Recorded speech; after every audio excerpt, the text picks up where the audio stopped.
slept from. What'd you say? You slept what? 9 p.m. to 3 a.m. Is that good? That's epic for you, actually. I fully expected you to say. I fully expected that to be opposite, 9 a.m. to 3 p.m. because that would be that. That's what vampires do.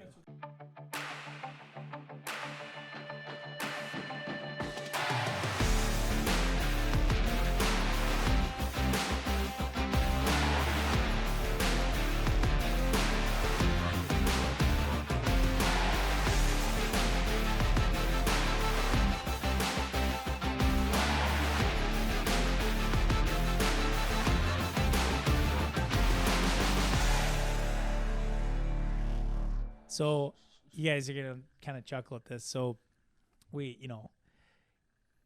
in this business, the way we can pay for everything that we do is to sponsor, right? So we've had lots of lively conversations between the three of us. So our marketing kind of ad that I put out, or the flyers that I put out on Facebook, I boosted. And I boosted for like $150, right? Like, and for those of you that don't know what boosting is, basically Facebook helps you to make sure that your posts get to like the widest audience possible, right? So if that's how you pay for your business, you're going to probably boost that post so that more businesses and more people see it, so they can take advantage of some of the marketing opportunities that we have. We're starting to get a pretty good following. We got a verified guy on Twitter. We've talked about that. Yes, we do. So over the weekend, I just started, and you guys probably saw this too, because we all kind of connect to the CatchMark stuff, but I start getting inundated with like people telling me to stop spamming them. Yeah, I saw that. Oh, did you guys saw that too? Like, I'm like, I saw a message. I don't like. Can you spam on Facebook? Is that even a thing? I thought they were saying that the John 3:16 guy was spamming. Yeah, because there was like a a Bible verse like in the comment under the same. Oh, I didn't see that. I didn't know if he was referring to that. Well, so I got another one. I think it's directed at us. I got another one because I did it on both sides. I did it on the SportsNet side, and I did it on the regular CatchMark side, because we're technically one company, right? With just different branches. And I got the same comment from different people. One guy was in Las Vegas. Yeah, said, that was the Vegas guy. That was probably the SportsNet. You didn't set your area. You went nationwide. I probably did. I want us out there, right? So he's like, we're our target. I want us big and bold, right? Like, Did you hit Cabo or not? I didn't hit Cabo, Scott. Sorry, there's not gonna be a. Maybe if you can drum up some business there, there's going to be a justification for a return trip I'll work on the business CatchMark cards dime, right? I'll wear CatchMark swag when I'm going. Did I remind you guys that I'm going to Cabo? Yeah, you've said it at least 1,000 times in the last week. So, but my question is spamming on Facebook a thing? Like, because I think that people misunderstand what it is. Like, they think it's a post, like somebody's posting. Content or something? When it's just it's filling an advertising slot that would be filled by a different advertising slot. Right. It's just the same thing that they're getting repeatedly. I don't know. So like I'm just kind of like I haven't heard it. I haven't heard it from anybody local that I could tell, or anybody I knew. So I don't know. We're just trying to get our name out there for all those of you who are upset because we're spamming everybody. We're just yeah.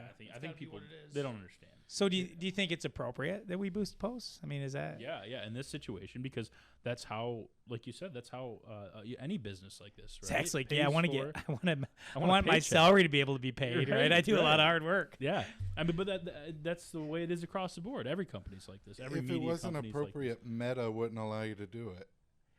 Yeah, but there's things that are allowed that are still maybe not appropriate, right? Like, I mean, you're allowed to wear anything you want to a funeral, but if you show up in shorts and a tie-dye shirt, that might not be appropriate, right? Yeah, You know what I mean? So I'm just more, I don't want to anger our listeners and our followers and that kind of stuff. So, but I really do feel like it's important to get that out there the easiest and quickest way we can. So, so if you saw the post and you want to market with us, specifically if you want to be a title sponsor on this podcast, or even on any of the content we do as a small, medium, big, large business, get a hold of us. CatchMark.com, CatchMarkSports.com. You can call Zach directly on his cell phone. I'm going to give that. He'll freak out if I do that. So, but anyways, Yeah, it would be nice for sure. Yeah. For sure. Yeah. So on the topic of controversy, what do we got today? Yeah, Greg? we're gonna dip into some, in fact, Scott and I exchanged a few words before we started today. Yeah. And he's like, we're gonna go at it. This is gonna be a fun one. And it's all referring to our West Michigan Conference, athletes of the year for each individual sport, right? Like, and we decided as a group, to allow this. Or allow each winner for each sport to be decided by the popular vote, right? So we're leaving it all up to the public. There was some heated debate about that. There was some heated debate. Keep going, Zach. Yeah, I mean there definitely was, right? Like it wasn't an easy decision, that's for sure. And as time has gone on, and we've seen some of the polls so far, right? And they're not closed. They'll be open for the remainder of this week. Not until next Monday will we know the winners for sure, but as we've seen the numbers come in, it's been a little bit concerning on maybe on our end and maybe on the end of some athletes and some fans as well. I'm not concerned about it at all. But we're on hole 14 or 15 of an 18-hole round, and there's some people leading that, in my opinion, are surprising. Yeah, definitely. So let me pose this question. So what we wanted to talk about a little bit first, I saw Mike Meekoff just get killed for the way he selected Player of the Year in football 2 weeks ago, a week ago, however long ago. Mike used a different approach to select that person than we did, right? Like he went out to coaches, he went out to media personalities, sports media, and said, "Hey, here's a list of players, vote for him," kind of thing. And they all voted. Well, then people weren't happy with the results that came back. I'm going to guess that when this is all said and done for what we're doing, there's going to be some unhappy people there as well. Now, we had a spirited debate, right? Like, we had a really spirited debate about this. I would contend that you can't make anybody happy. It doesn't matter which direction you go, that somebody's going to be upset about how you did it, the way it was done, the biases that are there, and you really can't remove the bias. And so our goal with this was to put 3 people that were deserving in each sport. And that so if whoever got it, they are a great player, and we didn't get somebody in there that just purely out of popularity won it, right? So that's kind of how we went at it. I don't know if that's right. I don't know if that's wrong. I don't know if there is a right or wrong. What do you guys? How do you guys feel about it? Go ahead. I don't think there is a right or wrong. I mean, coming into this, and I guess I'm outing myself when I say this, but having been involved in not these exact same things, but similar things, at M Live when I was there, it was a lot of times you'd see maybe some kids that aren't always, maybe a lot of people would think they're not the player of the year, they shouldn't be the MVP or whatever, but I think you swung me around to thinking in getting Scott's fully placing the blame on Brent's shoulders right now. Not to blame anybody, yeah. But you did change my thinking on it a little bit.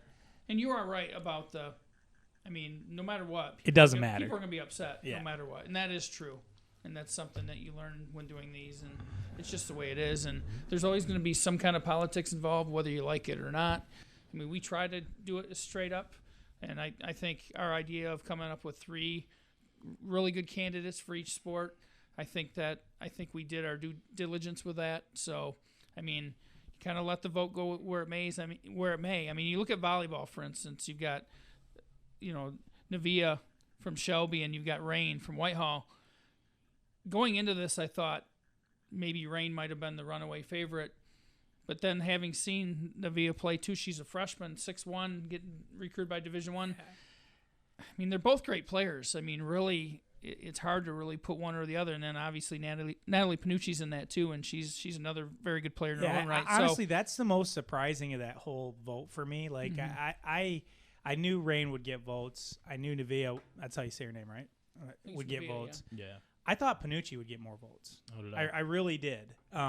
So for me, the surprising thing about that is not who's leading or who's in second. It's really that Natalie really has not gotten a ton of votes. And to be completely fair, Scott was worried that initially, and maybe rightfully so, that who we thought was the best player might not actually be voted by the public as the best player. And there are some of the players that I think collectively we would agree in any of the categories. We don't think we would have voted somebody else. But so our goal was to come into this, and I'm sure all of you got on and voted. Like I voted a couple times too, right? So I exercised my right. We had a couple goals, right? Like put 3 deserving people there, and be okay with whoever comes out on top in that vote, because they're all 3 deserving. And so I think the thing that we got to focus on is that there were 3 deserving people in every single category in the West Michigan Conference. And so then the other thing was make something that people engage with and get involved in and are talking about and want to be part of, and then give the kids back something at the end. I mean, we're going to do a nice banquet for this. We're going to give out trophies, like the whole 9 yards. So, I mean, Zach, you're a little quiet on this. What do you think? I mean, it's a tough situation. I think ultimately, do we think that our credibility, and I mean, I'll answer this personally too, but do we think that our credibility is, put on the back burner when it comes to the voting or whoever the winner is going to be based on like statistics? Like Rain Thompson, I'm gonna go out and say this. No. I think Rain Thompson is hands down the best volleyball player in the West Michigan Conference. Now, but that's your opinion. I mean that and like it is. To quote the Big Lebowski, that's just your opinion, bro. Yeah, it is my opinion. It's like your opinion. I feel strongly enough about that, backed by statistics.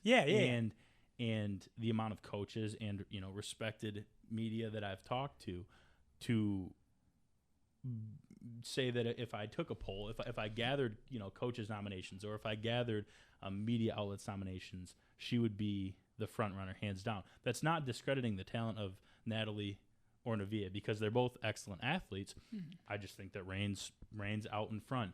So because of the abundance of stats and opinions, does our credibility take a hit if somebody like a freshman like Nevaeh wins? I will add though that, and I appreciate the strong take. Yeah, it's not easy, right? But I will add though, we've seen Rain a lot more than we've seen Nevaeh. True. So maybe that's a tainted sample. Maybe that's not. And frankly, we're transparent. So we talk a lot about our team and transparency and everything we do and how we do it.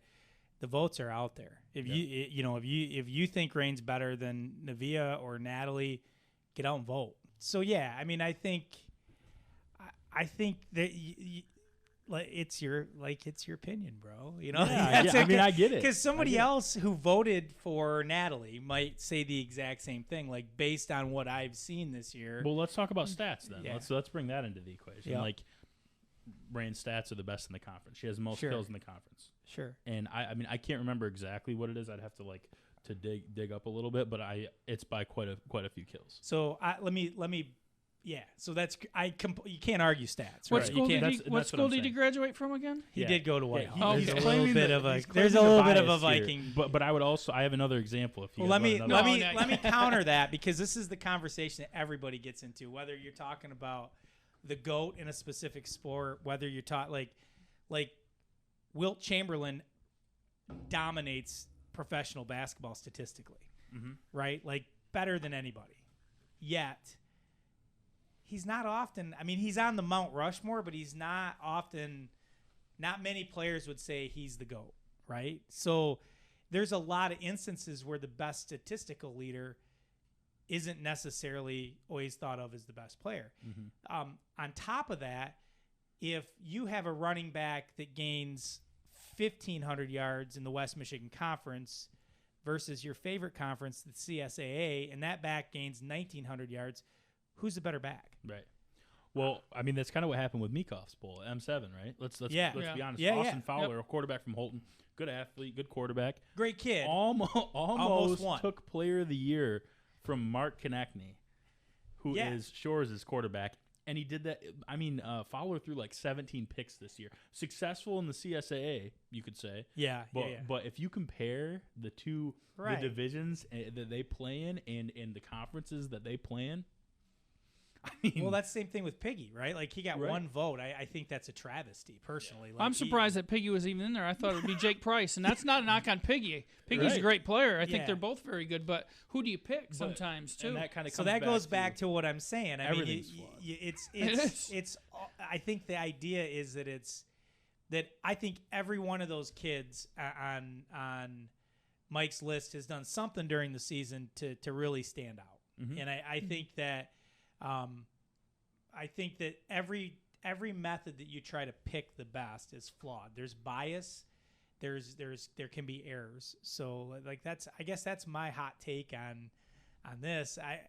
But yeah, I mean you can make that argument with Rain. I mean you could make the argument too that Van Dynen, who is now behind in the golf player of the year, to McKenzie, like, was the best player in the West Michigan Conference this year. And golf is one of those sports where statistics actually speak a little bit louder in a sense, because you're all playing the same golf courses all year long, right? Like, and it's not based on level of competition. I mean, Van Dynen won almost every single tournament she played in this year, right?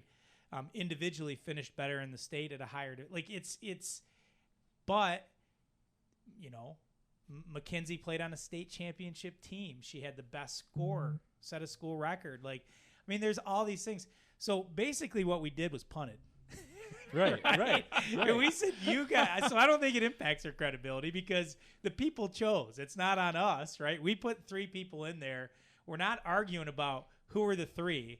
Where people might be upset about who wins, but that's not on us, right? Get out and vote. I mean, so let's use cross country as another example before we move on to country, that's terrible. Because right now, Andre Richmond from Whitehall is winning. Is in the lead. Yep. Fairly handedly. A couple hundred votes last time I checked. Yeah.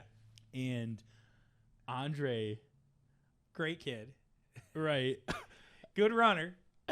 Lost to both Clayton Ackley and Noah Bosley. Yep. In every competition they where they faced each other. And Cross is one of those that it's very easy to see. And even if they didn't race head to head, they could race the same courses and you could I get what you're saying. I'm just like, how about so I've heard from someone on the outside that who is that, Zach?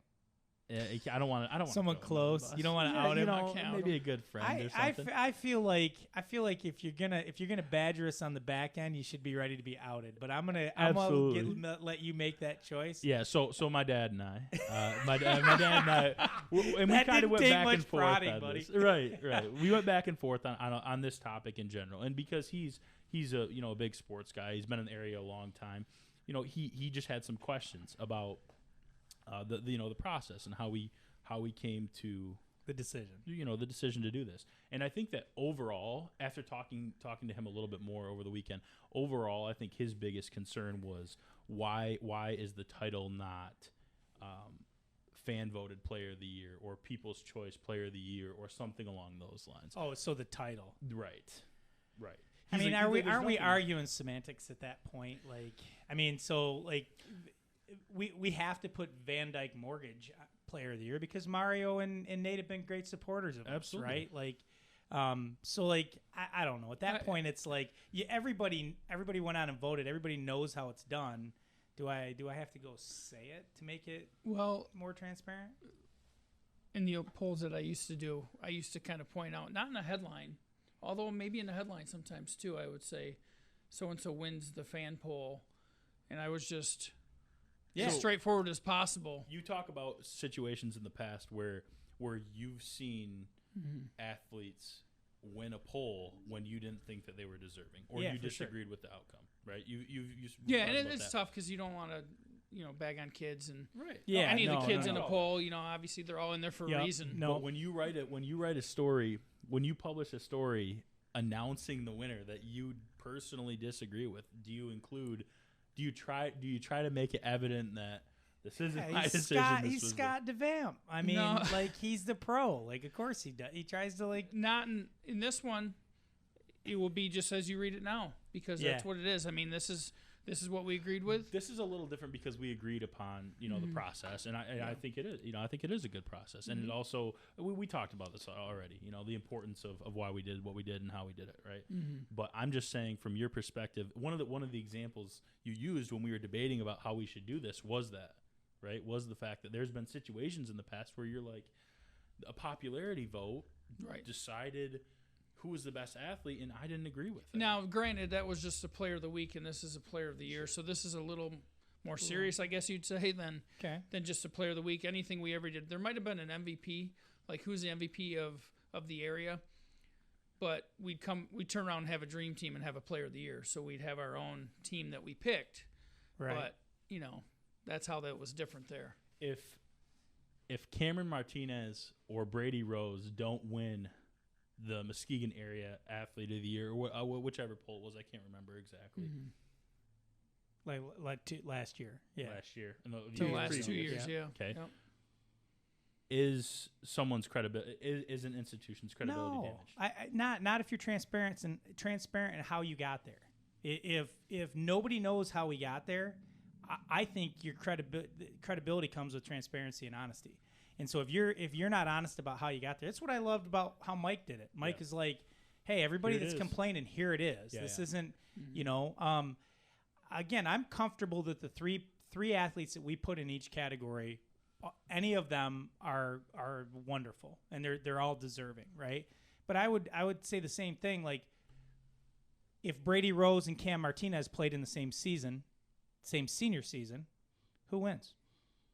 I mean, I have an opinion. That's another. Is it Cam because he's going to Ohio State? No, it's Cam because he's a little bit better. No, okay, that's like your opinion, bro. That's another podcast. That's another podcast topic. Scott's not going to dish that out. Because I got a lot of thoughts on that, but but you know what I mean. Like that's a valid. I get it. But I'll give you an example. I'm kind of playing devil's advocate. Martinez never won the Player of the Week poll ever. And think about that. Think about how good he was. He never won a Player of the Week poll. And Scott would say that if he'd stayed at Catholic, he probably would have. And he might not have. No, I don't know. I mean, we don't know. We'll never know. Or if he went to Montague, maybe he would have. Because part of it, there is a thing to be said for small communities. People think get behind them. Oh, they got a bigger school, man. They're gonna have more voters. That's not how it works always. But that's a slippery slope too, because you could go to my beloved Montague Wildcats. You could look across their undefeated state championship team, and maybe 3 or 4 of those guys on that team would have started on Muskegon's team, right? Like Muskegon High's like 5th, 6th best player is probably better than almost all the players in the West Michigan Conference. Like, I mean, you could legitimately make that argument.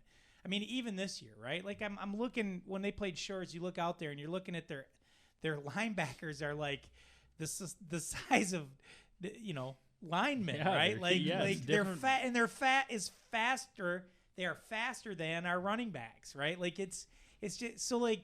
That's a slippery slope. I mean, the only way to maybe even do that fairly is to break it down by division. That's kind of what we've done here, though, right? Like, I mean, we've said we're going to stick to the West Michigan Conference. These are typically like-sized communities. They're typically like-sized schools. I know there's some variation. Next year, it'll be probably a little bit more balanced. And maybe next year we have divisional players of the year, right? The upper division and the lower division. I don't know.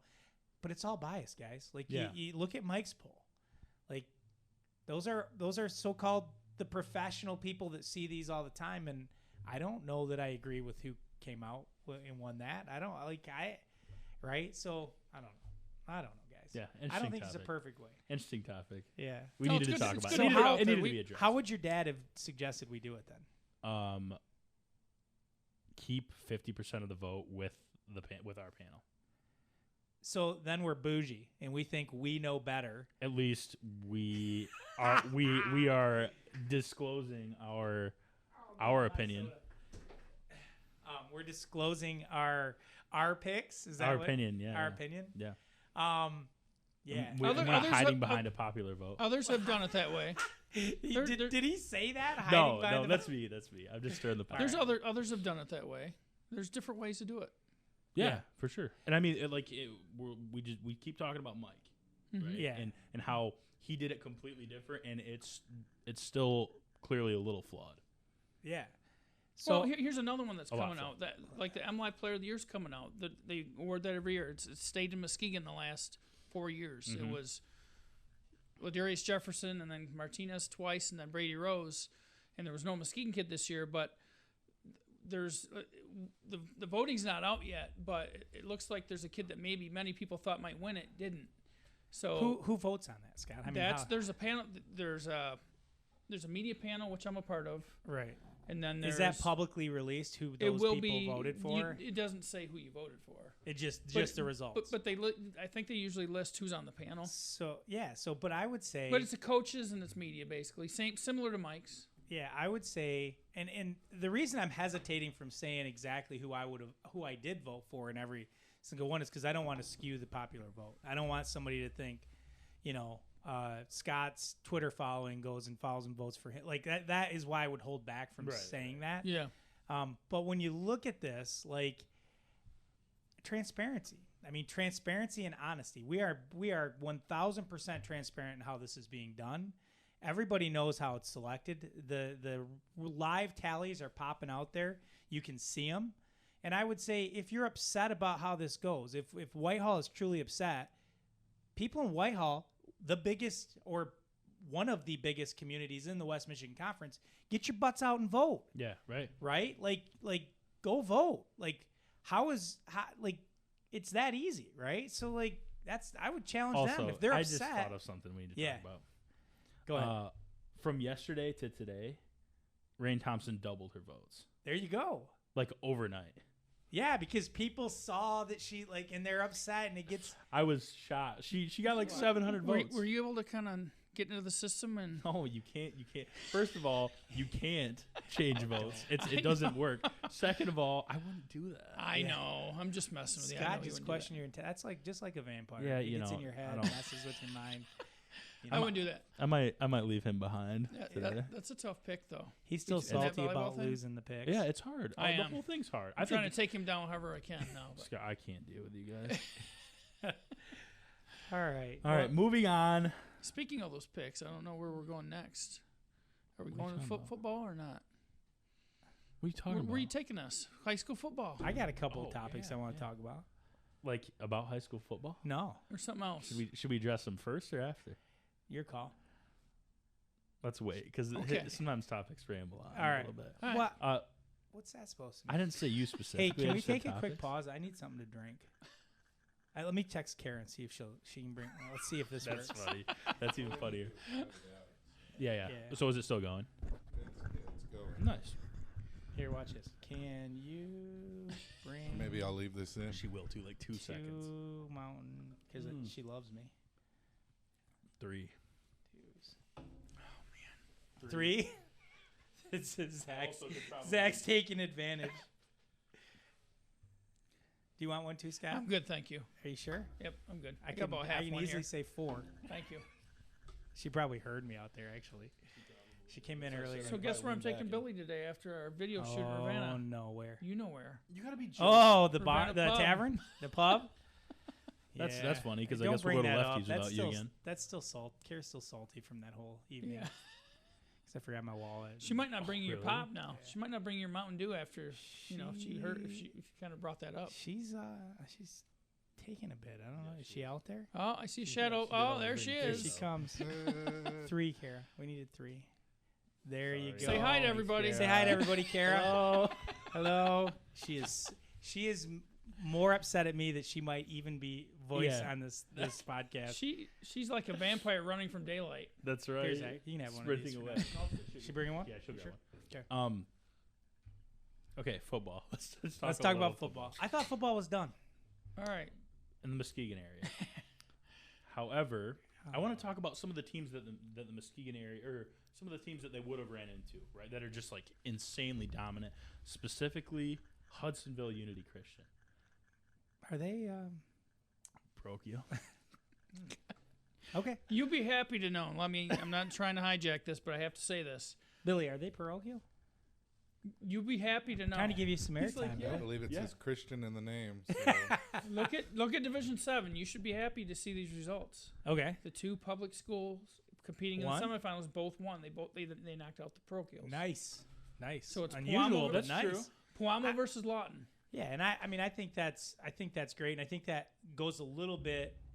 If I'm playing in that division, I want to beat the best. In a sense, it goes a little bit to your original argument about like, hey, I went through those schools and I still won, kind of thing. So, yeah, that's true. Right, and they did. That's the cool thing about it. But I didn't mean to sidetrack us. Go ahead. Okay, so they played Edwardsburg, right? And Montague played them in the first game of the season. I can't remember exactly what the score was. 38-0. 38-0. Thanks, I knew Scott. they shut them out. Yeah, this encyclopedia. How many rushing yards were there, Scott?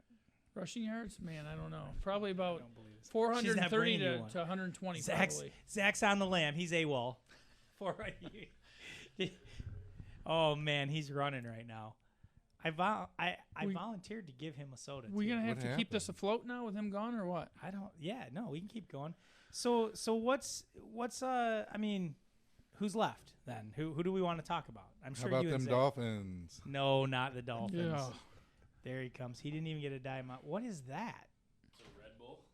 Gives you wings. Gives you wings. Billy's been waiting for that. I know he has. For months. So there's a lot of great matchups. No, and Okay. I'm gonna be heading to Ford Field. We know. Right after you're back, or right before you go Before to where? Cabo. Yeah, thanks. Unbelievable. So, Scott, you didn't have enough work to do. You decided you want to go down and he's going to say, I'm going as a fan. I'm going as a fan on Friday. Okay. What about Saturday? Saturday, I'm going to be helping the MHSA. Okay. I'm going with him. You are not. No, I'm not. I was going to say. I thought about it, though. We could go to, There's room in the car. He's going to make you drive. You know that, right? So he's going to make you drive.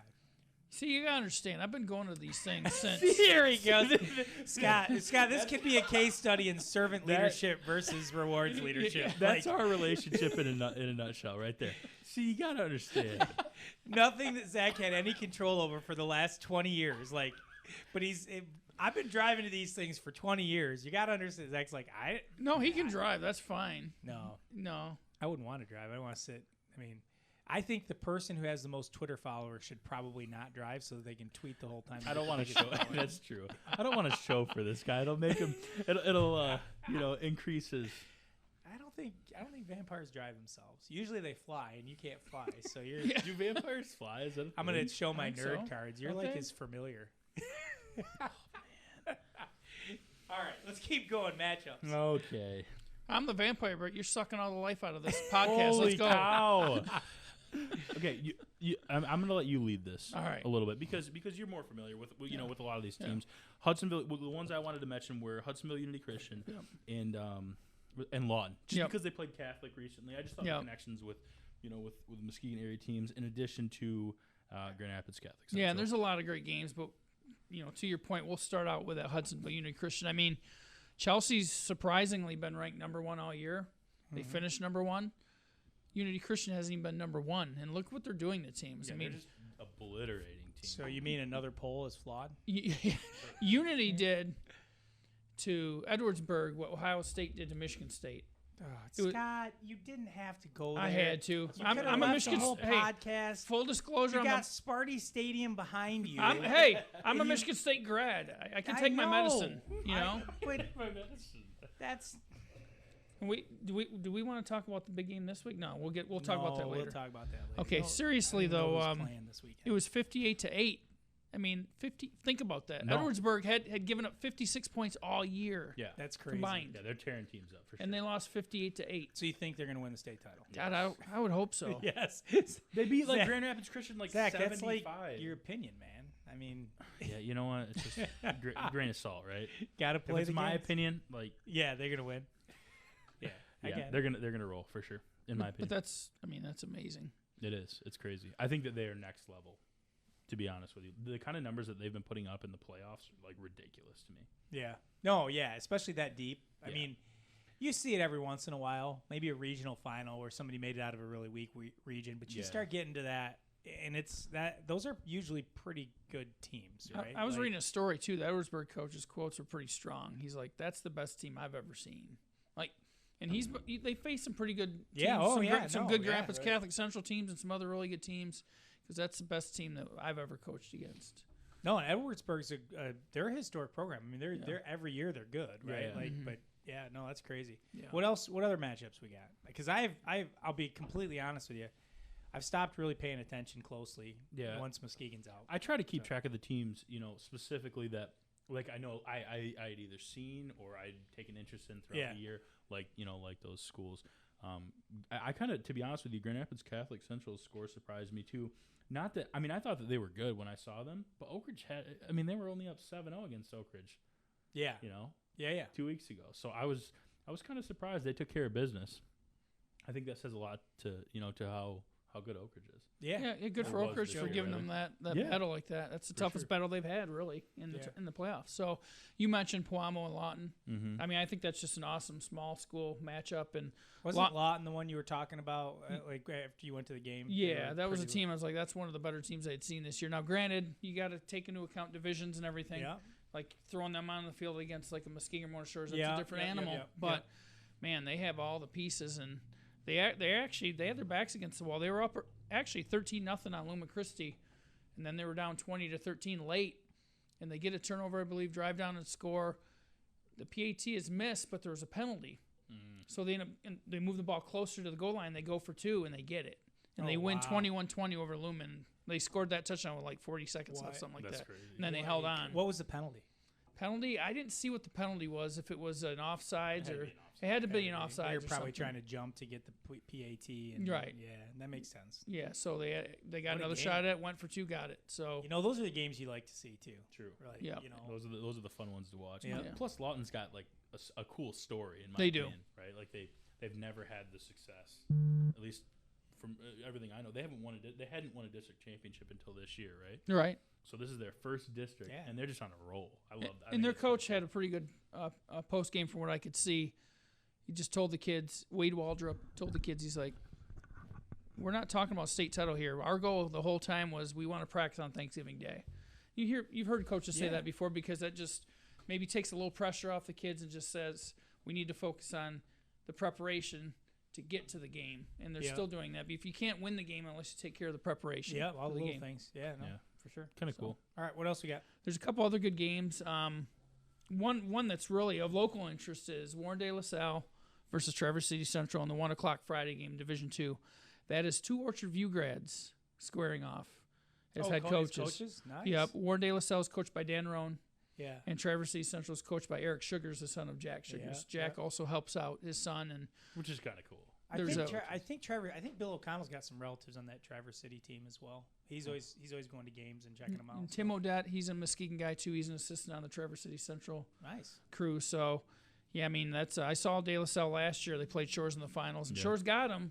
But at that time, I'm thinking it's a good thing Shores got him then, because De La Salle is just going to be a beast going forward, especially with Dan Roan. He's a great coach. He's a proven coach, and he has all these resources now at De La Salle. And then, Traverse City Central, though, they've just been rolling over people. I honestly think that they're the...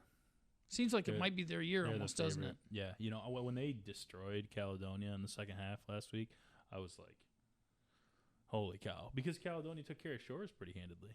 Yeah. So I was just like, they must be the real deal, Plus, Sugar's just, I don't know. I like to give that whole family tree the upper hand. I just feel like they have a little bit of they know how to get it done. They do. Yeah. But what a game that could be. That's another great one. And then finally, Martin Luther King against DeWitt. DeWitt's the defending state champion. DeWitt, by the way, pounded Traverse City Central in the opener. But DeWitt also lost to Portland. Yeah. So figure that out. Yeah, you can't. I think there's some players out in that Portland game, though, if I remember reading right. I haven't. Yeah, there was some COVID sits and some things like that, and I thought it came right down to the wire too, if I remember. It did. Portland scored late to win it, so that's a little hard too. You know what I mean? Like I think that's one thing I like about high school football, NFL for that matter too. Like you can lose a game or two and still be there, whereas like college football, like whoever wins this Michigan Ohio State game, you're that's who's gonna probably play for a national championship or have the opportunity to. Yep. So yeah. Yeah, that's kind of the highlights of them. The you know, if you gist. look at the biggest state final games, I would say those are the ones. Mm-hmm. All right. What else you got for us, Zach? Media Day. I want to talk about the Media Day that we're doing. That's week. a good one. It's kind of That's not exciting. on my list. So. Media Day will be taking place on Wednesday, and we're doing a little gathering, if you will, for all the basketball teams in the West Michigan Conference, both boys and girls, an opportunity for us to kind of establish relationships with coaches that we don't know, meet some of the players, and then to obtain some media content, some photos and some videos that we can use, throughout the season and kind of use to, put out a little season preview. So we're excited about that for sure. If I might interject too, so I mean, for those of you out there that are like, well, why isn't CatchMark doing a media day for everyone? I think it's important to understand that we're new to this game right now. We've had some crazy growth in the last 3-4 months, and that's vast majority of that can be attributed to the talent we bring to this with Scott and Zach and our team, Billy, Cody, right? But at the same time, we can't grow too fast, too quick, right? Like, so we can only cover so much. So our plan was always Montague and Whitehall first, West Michigan Conference, and then as we can grow, that the sponsorship stuff I talked about, is we can bring in some revenue to help pay for all this. We certainly want to grow outside of that, and maybe this expands next year, maybe it's 2 years from now. But for right now, it's West Michigan Conference focused. So Zach's been doing a lot of planning for this thing. Yeah, for sure. I think it's going to be a great event. I think it's a cool opportunity that not a lot of other places do. I know that Scott with MLive previously had done something similar, but I think that we've planned this to a T, and I think that it's nice where we're going to be able to get, pretty much all the teams in. So it's girls, boys basketball. We're going to be at the VAC in Whitehall. Mm-hmm. Thank you to Brian Beebe and Jerry McDowell and Brett Westerland, all those guys over there for Super allowing cool us to open it up. facilities. Yeah. I mean, the facility's Perfect awesome. spot for it. Yeah, it really is. That's half of it. We're going to have pictures, videos. We're going to have some games for the kids, some snacks, the whole 9 yards, huh? Definitely. Yeah. Definitely. It's exciting. Sweet. I'm really That'd excited. be a good thing, because then what I love about it is I can pawn all the work off on Zach for the weekend, and then I'll just go watch football. Yeah. Is that cool? Is that what That's we the agreed way to? it works. Mm-hmm. Is that what we agreed to? Yeah. Service leadership right there. My Thanksgiving will not be filled with work. Promise. Turkey, no work. Turkey or ham? What are you? So Billy had a Turkey, question. yeah. All right. What are the games that they're going to play? So they're going to play cornhole. I know, shocker. That's a Jeff CatchMark. Burrell, It's a Michigan CatchMark Cornhole staple. League plug here. Shocker. You can't. And lightning, and then we might add something else in there too. We're kind of talking about a couple Slam things. dunk contest with Zach and That's right. Cody. Yeah, you should. My I hops are heard unbelievable. From Doug Bordwell stopped in here the other day, and he told me that you can't underestimate Zach. Yeah. Like, the guy can throw down. Now, mind you, that was like Doug, I think, said 7 or 8 foot rim. But, I mean, you still got to have a little talent. Windmill anywhere is hard, right? Like, That's true. I heard you shot the lights out when you played. look at him trying to be all coy. No, You know what we should do at Media Day? We should have an old guy 3-point shooting contest Yeah. and video that. Yeah. See how that goes. So I'll have to video it then. You guys can play. Is that I what might you're have to talking about? spend No, some time in you. the gym. Oh, because you're Scott. I would just like to point out that until we. Oh, by the way, I mean, this is a good time to add this too. We've added John and Cal to our That's a good announcing one. team, coming in and being CatchMark Team CatchMark. But until we added them, Scott, I believe you were the oldest employee here. So And speaking of a 3-point contest, doesn't somebody have to do a field goal kicking contest? I do. I was challenged in our tactical meeting because I was making fun of the Lions on our podcast about how awful that field goal was, not this last Sunday, but the Sunday before. And Jeff, I'm going to tell you, he might have made a mistake because I don't know if you guys looked at Kara's face when Jeff said kick a field goal, and she was like, "This is just another opportunity for Brent to show off." I'm just letting you know, like, don't be surprised if at least a 25-30 yarder goes in pretty easily. Are you a straight on kicker or soccer style? I'm not a toe kicker. I'm definitely a soccer style kicker. I can't say I've ever kicked a field goal. Oh, we used to do it all the time. I was That's a why kicker in Kara high school. knows. I was a kicker in high school. Were you? Were you? I really? was. Square toe. You guys though. are going to both be Square in the toe. hospital after Square Friday. So I never kicked. I never played football, but I did play soccer. And so I can kick a ball, and I have kicked footballs. Owen really desperately wanted to be a kicker for some reason, so I'd go kick with him. Yeah, we've gone out and done this, so this isn't going to be my first rodeo. So did you get a lesson with Cooey or not? No, Andrew, he's too good for me. I'm old school. He does look smooth. He does. He kicks really well. Like it's pretty impressive. And a lot of times some of those, it's weird how some of those Cooey's kind of small and compact. A little bit like me. I'm small and compact. Maybe not small, but compact. Big and compact. I don't know how it works. But they can kick. I mean, you think about some of the best. I mean, Prater was not like a giant guy. Like he's just like So no, Cooey's pretty smooth. You would not hear me say I can kick better than Cooey. Jeff just challenged me. Can I make a field goal? Can I kick one? The challenge was, can I kick one better than the Lions kicker did? But did he say a distance though? Did he establish a distance? He did not. He said in the meeting. He said, can Brent kick one better than the Lions kicker? So really, wasn't that like a 48-yard or something? Yeah, and it went. He's not kicking. And it went 20 yards, and it got about 9.5 feet in the air. So if I'm 20 feet high and it goes 19 yards, I win, guys. If you kick a 20-yard field goal, no one's saying anything. Oh, I can kick a 25-yard field goal all day. You guys don't think so? I love this. 25. That's barely an extra point. I just think he's not going to be able to walk for a week after. That is true. Or I might tear something and not be able to walk for 6 months. I'm gonna have to loosen up for 3 hours, do calisthenics. But all right. So media day is a go. It's gonna be fun. Once maybe we're past this COVID stuff, I think the idea would be someday to open it up and let the public come and meet the kids and do some of that stuff.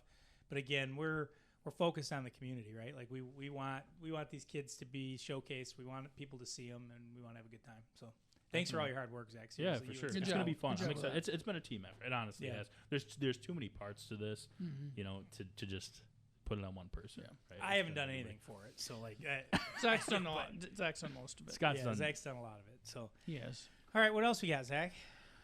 I want to talk a little bit about basketball. We talk all the time, and every podcast it seems like we get on this topic where we're comparing a sport. Oh Lord, a sport. Where is this going? And how it is today versus how it was 20 years ago.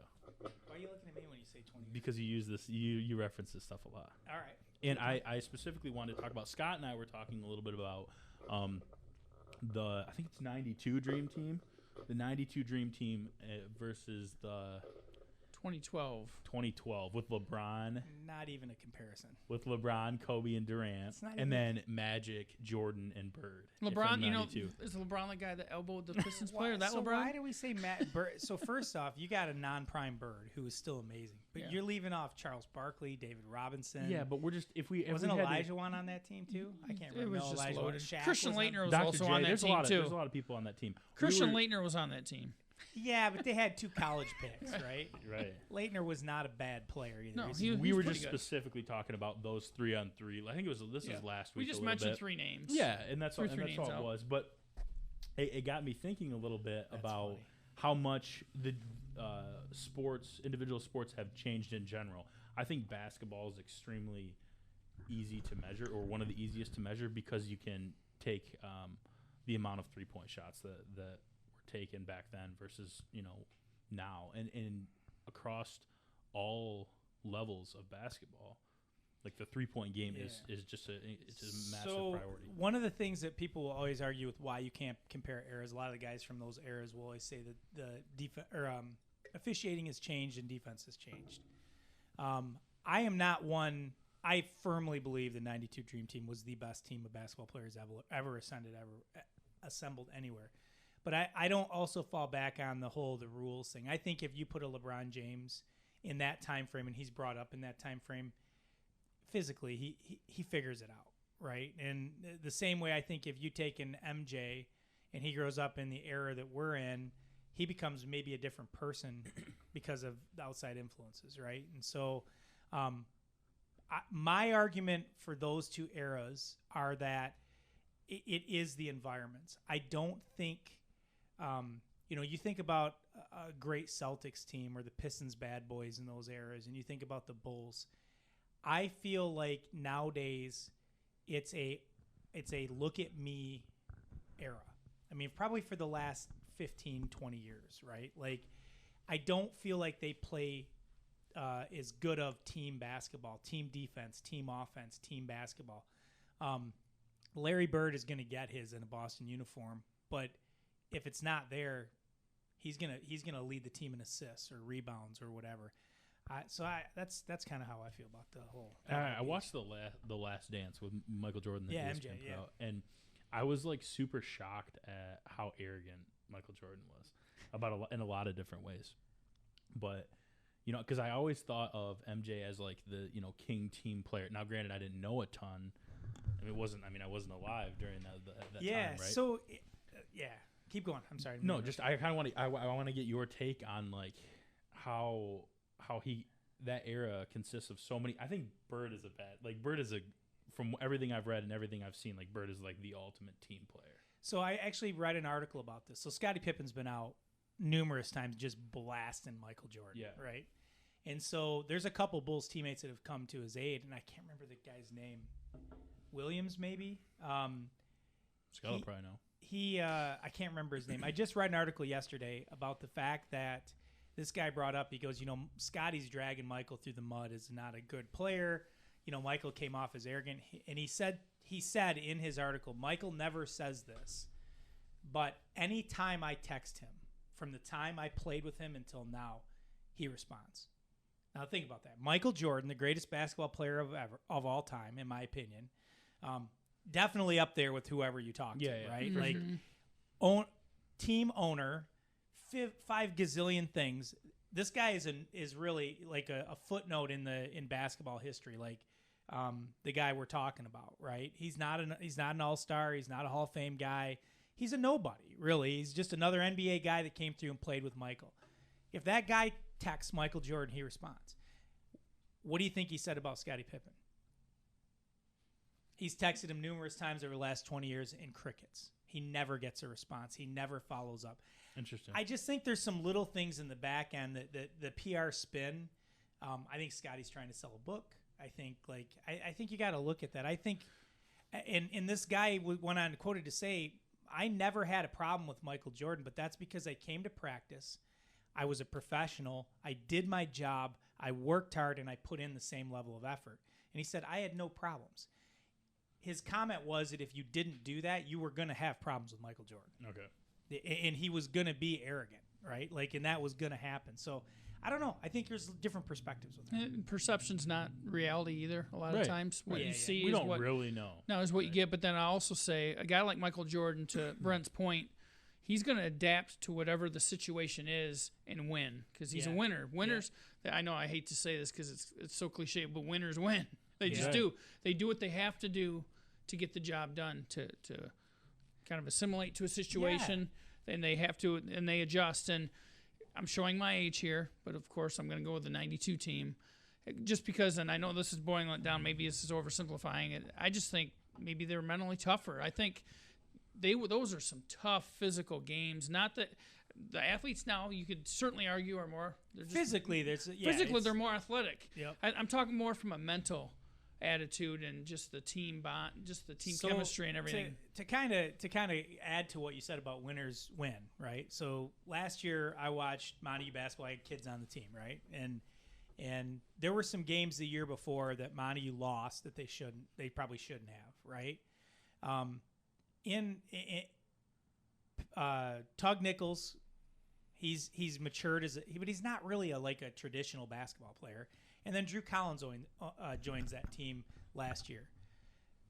Winners win. Those two guys have won football games. That's how at Oak Ridge, Drew hits an unbelievable 3. Tug hits another one later in the year to tie or win the game, right? Like, guys like that they just do it, to use not to give Nike more props. They just have a way of finishing things. And I mean, I think for me, it's really hard because it's subjective. Like, it's hard to know. It's hard to quantify.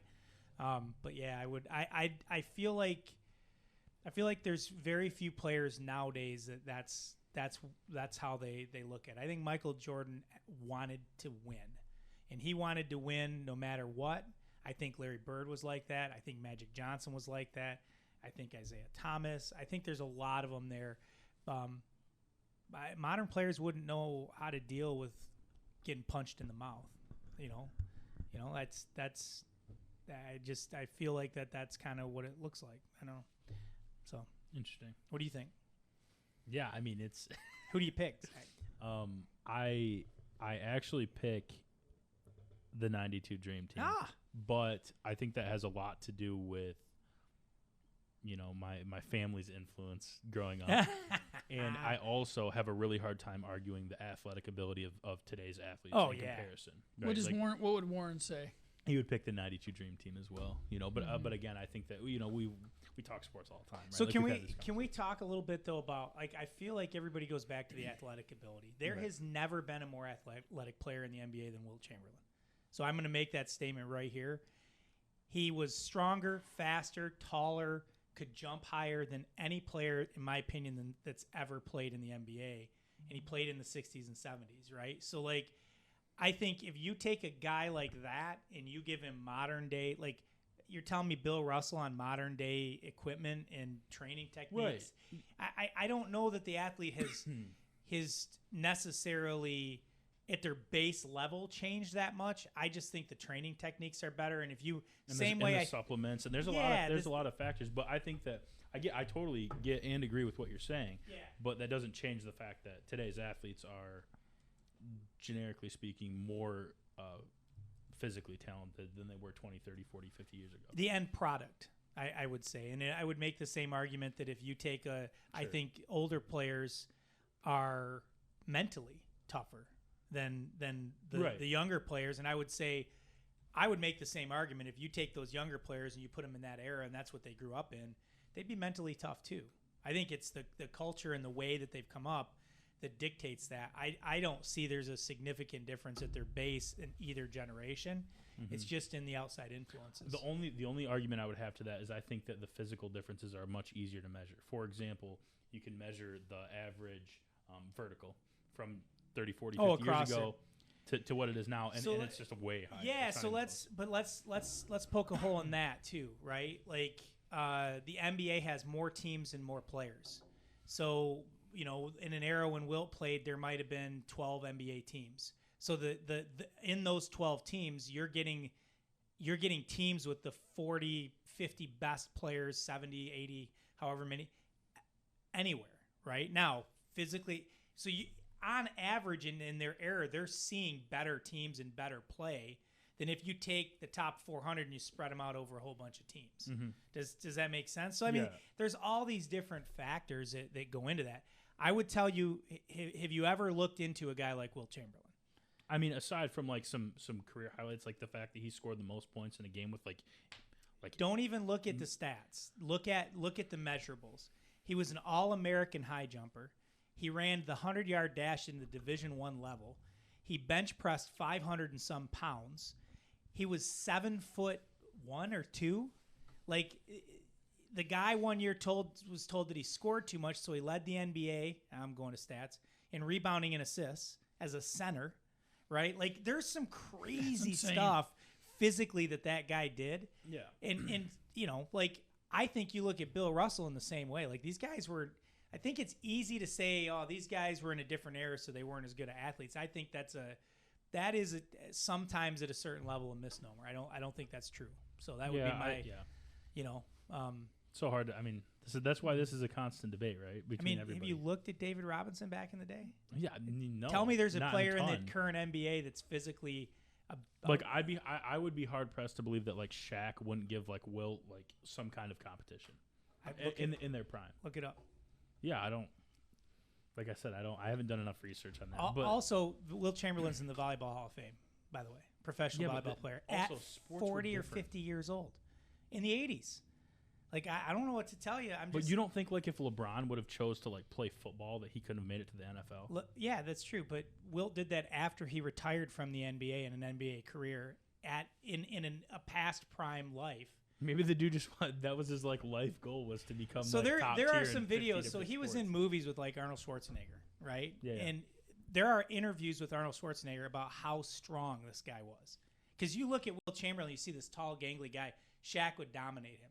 There are stories about Will breaking people's bones with how he played. I mean, there you look it up. I don't want to. It's there. There is.